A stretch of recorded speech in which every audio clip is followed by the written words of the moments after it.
Fala galera, hoje eu quero falar um pouco sobre alguma coisa que eu vi aí no WhatsApp, né?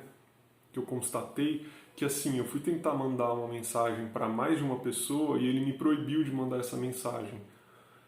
Antigamente você podia mandar para 5 pessoas, né? Hoje não consegui mandar para duas. Um outro amigo meu tentou me passar um vídeo, o vídeo não funcionou, eu pedi para ele mandar de novo e ele não conseguiu mandar o mesmo vídeo de novo para mim.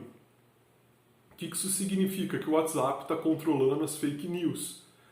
Porque esse controle, segundo está sendo observado, ele precisa ser feito para as pessoas entenderem que nesse período de coronavírus elas têm que ficar em casa, uma vez que o WhatsApp é o curral eleitoral do Bolsonaro, né, do gabinete do ódio, e é por ali que ele propaga as fake news ao ponto de conseguir fazer coisas absurdas, como pessoas acreditarem que a China está mandando matar as pessoas aqui nos hospitais do Brasil com injeções letais para cair na conta do coronavírus e para então, depois que cair na conta do coronavírus, eles pegarem os órgãos dessas pessoas, mandarem para a China porque eles estão querendo órgãos humanos lá, um tráfico de órgãos, especialmente órgãos de cristãos. Eu vi essa narrativa e eu vi não só uma pessoa, não é um bot, porque não foi só uma pessoa que soltou, foi uma pessoa que soltou, outras que comentaram, outras que foram apoiando, e você vai checar o perfil, não é só um bot, são pessoas que compraram uma fake news do tamanho de uma teoria da conspiração absurda. Então o WhatsApp precisou dar um bloqueio nisso, né? A esquerda tem fake news, Cezão? Tem. Pouco diferente dessas teorias conspiratórias muito absurdas, né? A seu modo ela tem. Talvez por outros meios, por outras mídias, que não o WhatsApp, né? Porque eles não têm talvez um gabinete do ódio, ou se tem alguma coisa dentro do WhatsApp é bem menor do que o curral eleitoral do Bolsonaro, é o WhatsApp. Mas eles têm.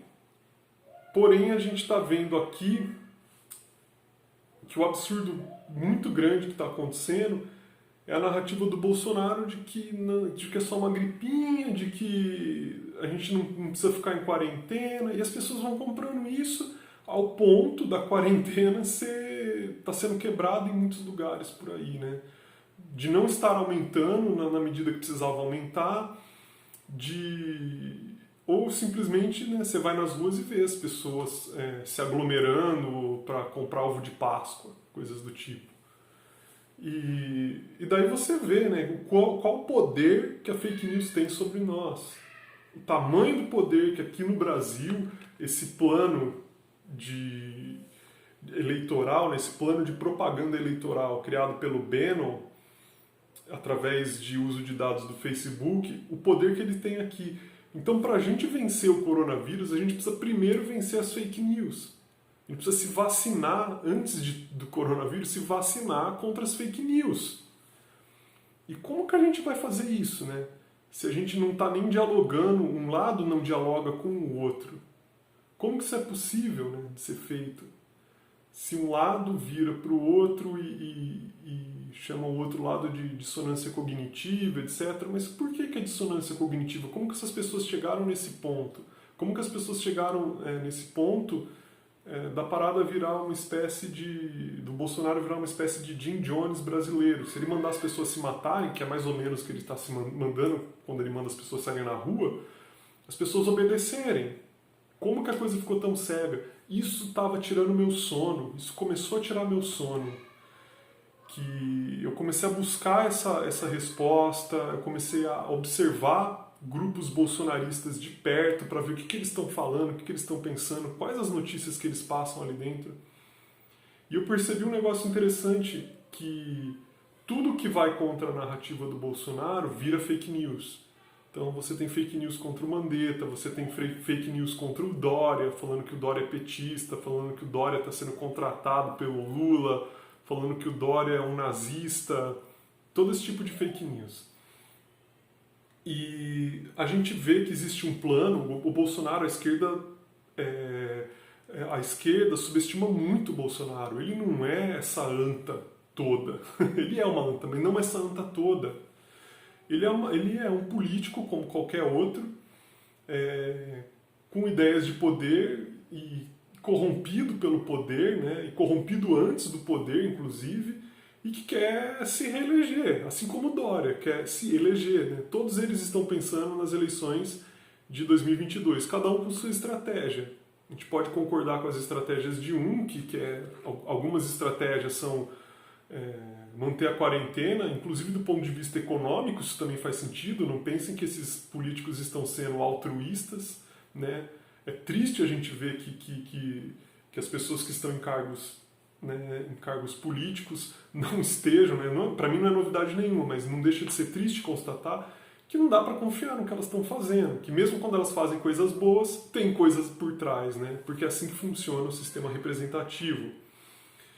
E o Bolsonaro ele não pode ser subestimado. Ele não faria coisas que, sabe, não existe só ele ali, existe todo um plano de governo por trás dele.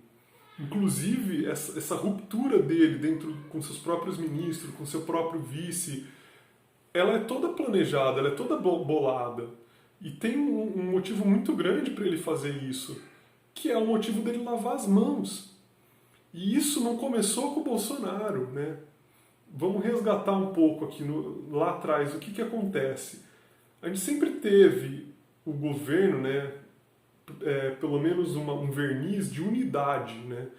Então, se um ministro fazia merda, a mídia acusava o seu governo de estar fazendo merda, né? Não só o ministro, porque esse ministro foi colocado lá por alguém. Se o vice fazia alguma merda, a mídia, né, se voltava contra todo aquele governo. Afinal de contas, quando a gente vota em alguém, você vota no presidente e vota no vice.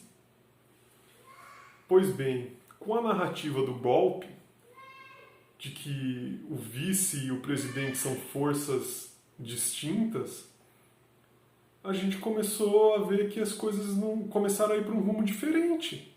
Então, você tem um vice fazendo uma coisa, o presidente fazendo outra, e as pessoas acusando o vice sem olhar para o presidente, né? No caso, a presidente que eles elegeram.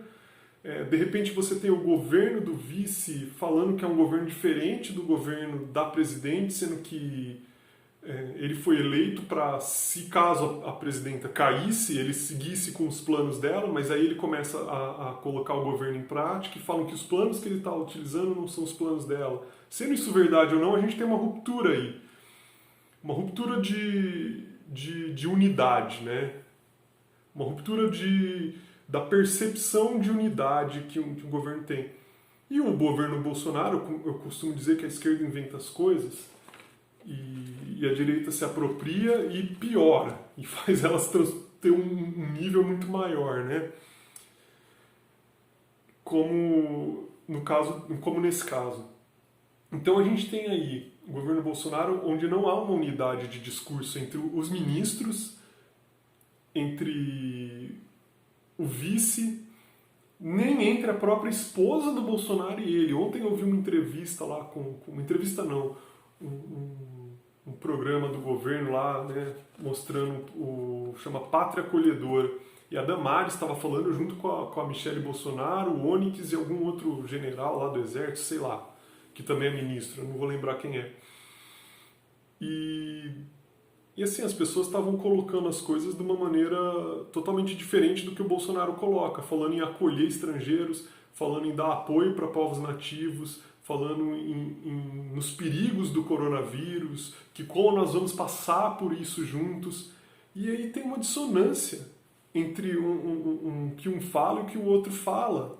Então nós não temos mais narrativa, a narrativa já não é mais polarizada só entre direita e esquerda. Existem metapolarizações, existem fragmentações, né? Não são só mais dois fragmentos, existem fragmentações ali dentro.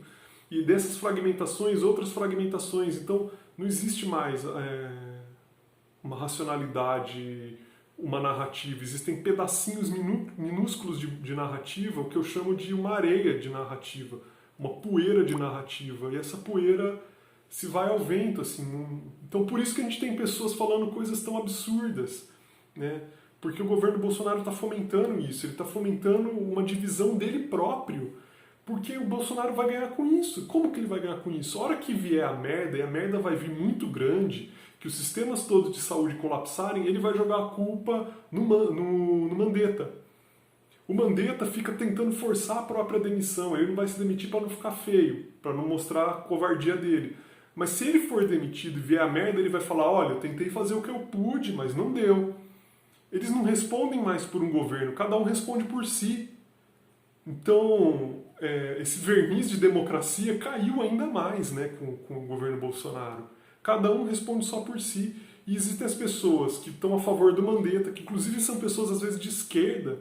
Existem as pessoas que estão só a favor do Bolsonaro. Existem as pessoas que estão a favor da Damares. Existem pessoas que estão a favor da Michelle Bolsonaro, que tem um discurso diferente dele. São todos discursos diferentes. Você tem uma fragmentação de discursos, você tem uma fragmentação de tudo. E o que vai acontecer? Como que isso se dá? Isso se dá por conta das fake news. Isso se dá por conta dessa... as narrativas, quando havia uma polarização, precisou de fake news para sustentar os dois lados. Tanto as narrativas da CIA se infiltrando no Brasil para fazer um golpe comunista, quanto a narrativa do nossa, precisamos tirar a Dilma porque... Desculpa, a narrativa da CIA se infiltrando no Brasil para fazer uma ditadura militar 2.0, colocando Temer como grande ditador, quanto a narrativa de precisamos tirar a Dilma para evitar uma ditadura comunista, para evitar a ressurreição do Stalin. E agora nós temos, para sustentar cada pedacinho dessa narrativa, uma chuva de fake news que até então estava me bitolando a cabeça, me tirando o sono, que eu falava, como que pode informações tão dissonantes? Às vezes a mesma pessoa postava uma informação de que a mídia não dá para confiar na mídia, não dá para confiar na Folha, mas daqui a pouco ela postava uma notícia da Folha falando sobre a cloroquina. E eu falava, cara, tá tudo muito confuso. É porque existem diversos grupos alvos de fake news para sustentar essa fragmentação, essa areia que virou, cada um é um pedacinho, um grãozinho de areia e não existe comunicação, não existe unidade, não existe mais nada dentro dessas metanarrativas, né? Então é isso, a gente precisa se imunizar contra as fake news, porque elas estão cada vez mais refinadas e todos estamos, né, propensos a ela, não é só a direita, não é só a esquerda, não é só os minions, não são só os petistas. Eles têm fake news projetada exatamente para o que você precisa, exatamente do seu número. Você vai ver, você vai acreditar. Então duvide até do que parece muito plausível, muito plausível.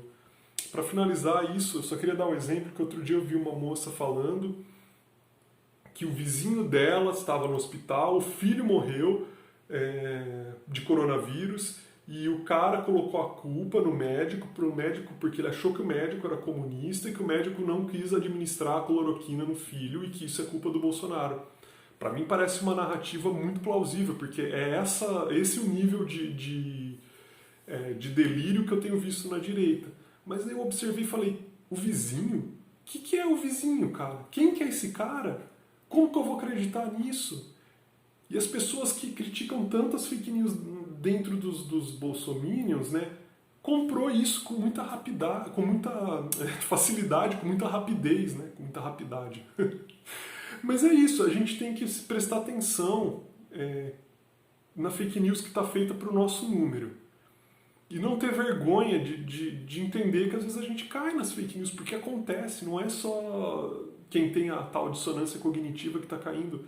Eles querem fragmentar cada vez mais o povo. E aí a gente precisa voltar a ter a colaboração, o apoio mútuo, que foi através do apoio mútuo e da colaboração, da coletividade, que o ser humano sobreviveu na natureza. Senão a gente já teria sido devorados por predadores mais fortes. A nossa força está na união. E os outros países sabem disso, né? Portugal, outros lugares, eles deixaram algumas diferenças de lado para sobreviver, né? Que seria o óbvio a se fazer. Aqui não, aqui eles pegaram um vírus que está colocando a vida de todo mundo em perigo e usaram isso para dividir ainda mais o povo, para polarizar ainda mais, para fragmentar ainda mais e transformar a gente em areia, em poeira. Nós viramos poeira, a gente tem que se defender disso através de prestar atenção nas fake news. É isso, não vou me prolongar muito porque já está aqui quase 15 minutos. Abraços, Até a próxima, a gente vai se falando.